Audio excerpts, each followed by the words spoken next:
एक समय की बात है। घने जंगल के बीचों बीच एक छोटा सा गांव था। उस गांव के पास एक रहस्यमयी झील थी, जिसके बारे में कहा जाता था कि वहां एक जादुई जानवर रहता है। लोग उसे चमकू कहते थे, क्योंकि उसका शरीर हल्की हल्की रोशनी से चमकता था।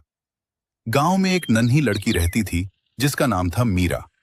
मीरा बहुत जिज्ञासु थी और उसे नई नई चीजें जानने का बहुत शौक था।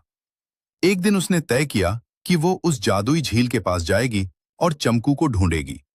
सुबह सुबह जब सूरज की किरणें पेड़ों के बीच से झांक रही थीं, मीरा चुपके से झील की ओर निकल पड़ी। रास्ते में उसे चिड़ियों की मधुर आवाज सुनाई दे रही थी और हवा में फूलों की खुशबू थी। जैसे ही वह झील के पास पहुंची, उसने देखा कि पानी बहुत शांत और साफ था। अचानक झील के पानी में हलचल हुई। पानी से एक सुंदर चमकता हुआ जानवर बाहर आया। उसका शरीर हिरन जैसा था, लेकिन उसके पंख तितली जैसे रंग बिरंगे थे। डरो मत, उस जानवर ने मधुर आवाज में कहा, मैं चमकू हूं।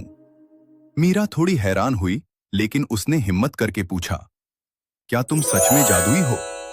चमकू मुस्कुराया और बोला, जादू सिर्फ मेरे पास नहीं है, हर किसी के अंदर होता है, लेकिन उसे पहचानना जरूरी है। मीरा ने पूछा, मैं अपना जादू कैसे ढूंढ सकती हूं?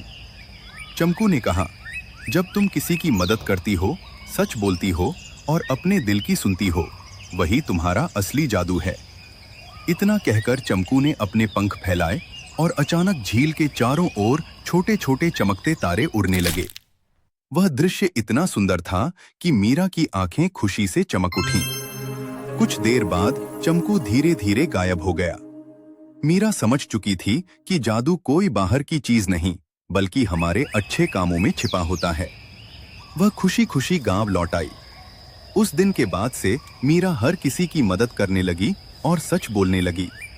गांव के लोग भी उसके व्यवहार से प्रेरित हुए और धीरे धीरे पूरा गांव खुशियों से भर गया। और कहते हैं, जब भी कोई सच्चे दिल से अच्छा काम करता है, कहीं न कहीं चमकू फिर से चमक उठता है। सीख: असली जादू हमारे अच्छे कामों और सच्चे दिल में होता है।